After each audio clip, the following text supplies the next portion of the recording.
Στην προηγούμενη μας ομιλία, αγαπητοί μου αδελφοί, αναφερθήκαμε στο λειτουργήμα του ιερέα και στην προετοιμασία που κάνει πριν αρχίσει την Θεία Λειτουργία. Μετά την ακολουθία του καιρού ενδύεται την ιερατική του στολή, τα άμφια, όπως λέγονται διαφορετικά. Ο ιερέας δέχτηκε 2 φορές την Θεία Χάρη, μία με το βάπτισμά του και μία με τη χειροτονία του. Με το βάπτισμα δέχτηκε την χάρη για τον εαυτό του, όπως όλοι οι χριστιανοί. Με τη χειροτονία δέχεται και πάλι την Θεία Χάρη, αλλά για να την προσφέρει στους ανθρώπους. Με την ιεροσύνη γίνεται οικονόμος και διαχειριστής της Θείας Χάριτος. Αυτή την υψηλή διακονία εικονίζουν τα ιερά άμφια που φορεί.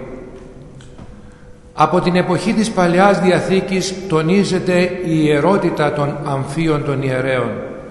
Λέει ο προφήτης Εζεκίηλ: «Οι λαϊκοί να μην εγγίζουν τις στολές των ιερέων με τις οποίες λειτουργούν, διότι είναι άγιες». Μετά την είσοδό του λοιπόν στο Ιερό Βήμα, ο ιερέας παίρνει ένα-ένα τα ιερά του άμφια, τα ευλογεί σταυροειδώς, τα ασπάζεται και τα φορεί. Από τη στιγμή που φορεί τη στολή του αλλάζει όψη. Ενώ παραμένει επίγειος, φαίνεται και επουράνιος. Στέκεται ανάμεσα στους ανθρώπους και στον Θεό σαν μια γέφυρα, δια της οποίας ανέρχονται οι προσευχές των πιστών στον ύψιστο και κατέρχονται οι δωρεές του Θεού στους ανθρώπους. Πρώτα φορεί το στιχάριο. Το στιχάριο είναι ο ολόσωμος άσπρος χιτώνας που φτάνει μέχρι τα πόδια. Φορώντας το, χαίρεται και αγάλεται, διότι ο Θεός τον αξίωσε της μεγάλης τιμής να ιερουργεί τα Θεία Μυστήρια. Γι' αυτό και λέει τα λόγια του προφήτη Ισαΐα: «Αγαλιάσετε η ψυχή μου επί το Κυρίο, ενέδισε γάρ με ημάτιον σωτηρίου και χιτώνα ευφροσύνης περιέβαλέ με. Ως νυμφίο περιέθηκε μη μήτραν και ως νύμφην κατεκόσμησε με κόσμο». Δηλαδή, ας πλημμυρίσει από χαρά και αγαλίαση η ψυχή μου ενωμένη με τον Κύριο, διότι με έντυσε με το ένδυμα της σωτηρίας και μου φόρεσε χιτώνα χαράς και ευφροσύνης. Έβαλε πάνω στην κεφαλή μου μήτρα, στέμμα, σαν να ήμουν νυμφίος, και σαν νύμφη με στόλισε με πλούσιο στολισμό. Το στιχάριο είναι κοινό άμφιο και για τους 3 βαθμούς της ιεροσύνης και συμβολίζει τον φωτεινό χιτώνα του βαπτίσματος, την χάρη που είναι κοινή για όλους τους χριστιανούς. Το στιχάριο πρέπει να είναι λευκό, διότι όπως παρατηρεί ο Σιμεών Θεσσαλονίκης, φανερώνει την φωτεινή στολή των αγγέλων, οι οποίοι πολλές φορές, όπως κατά την Ανάσταση του Χριστού, εμφανίστηκαν φορώντας ένδυμα λευκό και φωτεινό. Το στιχάριο εικονίζει επίσης το καθαρό και αμόλυντο της ιερατικής τάξεως.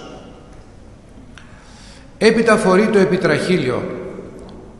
Το επιτραχύλιο από το επί συν τράχυλος ή πετραχύλιο, όπως λέγεται διαφορετικά, συμβολίζει την χάρη της ιεροσύνης και τη συμμετοχή του ιερέα στην ιεροσύνη του Χριστού. Το χρησιμοποιεί σε κάθε ιεροτελεστία. Φορώντας το λέει: «Ευλογητός ο Θεός ο εκχέων την χάριν αυτού επί τους ιερείς αυτού, ως μύρον επικεφαλής το καταβαίνον επί πόγωνα τον πόγωνα του Ααρών, το καταβαίνον επί την όαν του ενδύματος αυτού».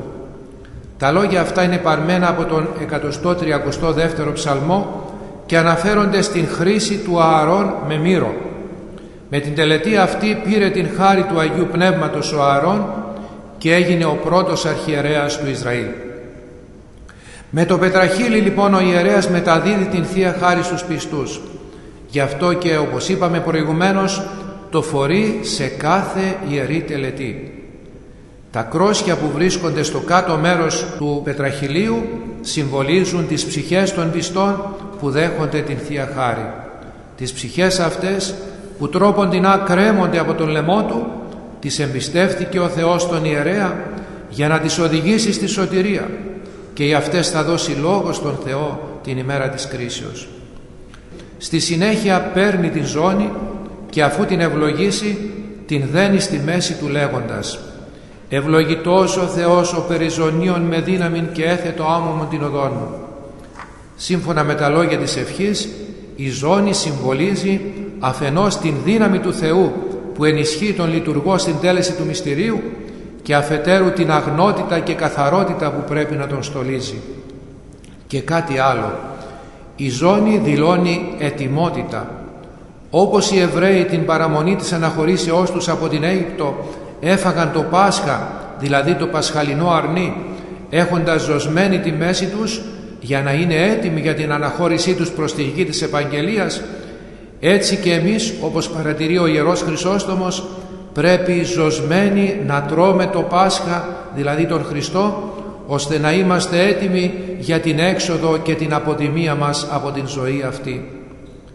Ζωσμένοι λοιπόν όλοι οι πιστοί, μαζί με τον λειτουργό, άγρυπνοι με τα λιχνάρια της ψυχής αναμένα, ετοιμάζονται να συμμετάσχουν στο αιώνιο Πάσχα της Βασιλείας των Ουρανών, του οποίου πρόγευση αποτελεί το μυστήριο της Θείας Ευχαριστίας.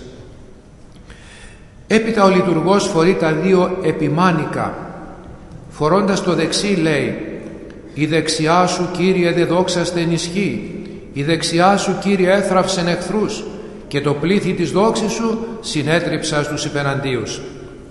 Σύμφωνα με την ερμηνεία του Αγίου Γρηγορίου Νήσης, η δεξιά του Κυρίου, δηλαδή το δεξί χέρι του Θεού Πατέρα, είναι ο Κύριος ημών Ιησούς Χριστός. Αυτός με την δύναμή του συνέτριψε τις δυνάμεις του διαβόλου, έσωσε τον άνθρωπο από την εξουσία του και τον ανύψωσε μέχρι τον ουρανό. Μετά φορεί το αριστερό επιμάνικο λέγοντας: «Εχείρες σου επίησαν με και έπλασαν με, συνέτησον με και μαθήσομαι τα σεντολά σου». Σύμφωνα με τον Άγιο Ειρηναίο, τα δύο χέρια του Θεού Πατρός με τα οποία έπλασε τον άνθρωπο είναι ο Υιός και το Άγιο Πνεύμα, τα δύο άλλα πρόσωπα της Αγίας Τριάδος. Τα ίδια χέρια αργότερα ανέπλασαν τον άνθρωπο. Δι' αυτόν ο άνθρωπος σώζεται, γίνεται καθομοίωση Θεού. Τα ίδια χέρια ιερουργούν τώρα και το μυστήριο της Θείας Ευχαριστίας. Τα επιμάνικα κατά τον Σιμεών Θεσσαλονίκης φανερώνουν πως ο Χριστός με τα ίδια του τα χέρια επιτελεί την ιερουργία του δικού του Αγίου Σώματος και αίματος. Το χέρι που ευλογεί τα προσφερόμενα δώρα είναι το χέρι του Αρχιερέως Χριστού. Ο ιερέας ενεργεί σαν χέρι του Χριστού. Όταν δεις, λέει ο Ιερός Χρυσόστομος, τον ιερέα να σου μεταδίδει τα άχρατα μυστήρια, μην νομίζεις ότι είναι ο ιερέας που το κάνει αυτό. Να πιστεύεις και να βλέπεις ότι το χέρι που απλώνεται είναι το χέρι του Χριστού. Στη συνέχεια ο ιερέας παίρνει το επιγονάτιο, το ευλογεί και αφού το ασπαστεί το φορεί λέγοντας: «Περίζωσε την ορομφέαν σου επί των μυρών σου δυνατέ, τη ωραιότητή σου και το κάλλι σου, και έντινε και κατεβοδού και βασίλευε, ένε και αληθείας και πραότητος και δικαιοσύνης, και οδηγήσει σε θαυμαστός η δεξιά σου». Το επιγονάτιο είναι ένα σκληρό ύφασμα σε σχήμα ρόμβου που έχει πάνω του την παράσταση του Σταυρού ή της Αναστάσεως και κρέμεται από την ζώνη ή από τον ώμο του λειτουργού. Το επιγονάτιο είναι σημείο της νίκης του νυμφίου Χριστού δια του Σταυρού και της Αναστάσεως. Γι' αυτό έχει το σχήμα ρομφέας, δηλαδή σπαθιού που κόβει και από τις δύο πλευρές. Ο Χριστός με τον Σταυρό και την Ανάστασή του νίκησε τον διάβολο και τον θάνατο και ελευθέρωσε το ανθρώπινο γένος από τα δεσμά τους. Τέλος, ο ιερέας φορεί το φελόνιο, το εξωτερικό ένδυμα που μοιάζει με μανδύα, λέγοντας τα λόγια του 133ου ψαλμού: «Οι ιεροί σου, Κύριε, ενδύσσονται δικαιοσύνη και οι όσοι σου αγαλιάσει αγαλιάσονται». Το φελόνιο είναι σύμβολο της Θείας Δικαιοσύνης, δηλαδή του ιδίου του Χριστού. Με την ενανθρώπιση και την θυσία του Χριστός εξασφάλισε την δικαιοσύνη, δηλαδή την δικαίωση και την σωτηρία του ανθρώπου. Με τη συμμετοχή μας στα μυστήρια και ιδίως με την Θεία Ευχαριστία γινόμαστε κοινωνοί της δικαιοσύνης, αγιαζόμαστε και σωζόμαστε. Αφού ο ιερέας ενδυθεί άπασαν, δηλαδή όλη την ιερατική του στολή, κατευθύνεται στον νηπτήρα που βρίσκεται συνήθως δίπλα στην Αγία Πρόθεση, όπου πλένει τα χέρια του. Πλένοντάς τα, λέει και κάποιους στίχους από τον 25ο ψαλμό του Δαβίδ: «Νύψομαι εν αθώης τας χείρας μου και κυκλώσω το θυσιαστήριόν σου, Κύριε». Η αρχή της απονύψεως των ιερέων που πρόκειται να λειτουργήσουν βρίσκεται στην Παλαιά Διαθήκη. Εκεί ο Θεός έδωσε εντολή οι ιερείς πριν μπουν στη σκηνή του μαρτυρίου για να προσφέρουν τις θυσίες να πλένονται. Βλέπουμε επίσης τον Κύριο στον μυστικό δείπνο πριν τελέσει την πρώτη Θεία Λειτουργία να πλένει τα πόδια των μαθητών του. Η συμβολική αυτή πράξη της απονύψεως μας υπενθυμίζει την ψυχική καθαρότητα που πρέπει να έχει ο λειτουργός που πρόκειται να τελέσει την ανέμακτη θυσία. Όπως πλένει τα χέρια του για να είναι καθαρός σωματικά, έτσι πρέπει να καθαρίσει και την ψυχή του από κάθε ακαθαρσία που την μολύνει. Αυτό υπενθύμιζε και η καρκινική επιγραφή που βρισκόταν στην Κρίνη έξω από το ναό της Αγίας Σοφίας: «Νύψον ανομήματα μη μόναν όψιν», δηλαδή πλύνε τις αμαρτίες, όχι μόνο το πρόσωπο. Ο Ιερός Χρυσόστομος τονίζει ότι πρέπει να μπαίνουμε στο ναό με καθαρά ρούχα και αφού προηγουμένως νύψουμε τα χέρια μας. Κυρίως όμως να παρουσιάσουμε την ψυχή μας καθαρή και ακυλίδωτη μπροστά σε Αυτόν που ερευνά τις καρδιές των ανθρώπων από τις κρυφές και μυστικές μας αμαρτίες. Και ο Τερτιλιανός συμπληρώνει: «Τι το όφελος να πηγαίνει κάποιος στην προσευχή με πλημμένα και καθαρά τα χέρια, αλλά με το πνεύμα ακάθαρτο».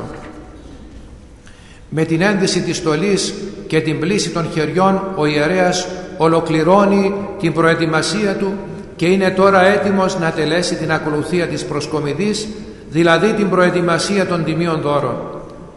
Για τη σπουδαία αυτή τελετή της προσκομιδής, που αποτελεί τον πρόναο της Θείας Λειτουργίας, θα αναφερθούμε συν Θεό στην επόμενη μας ομιλία.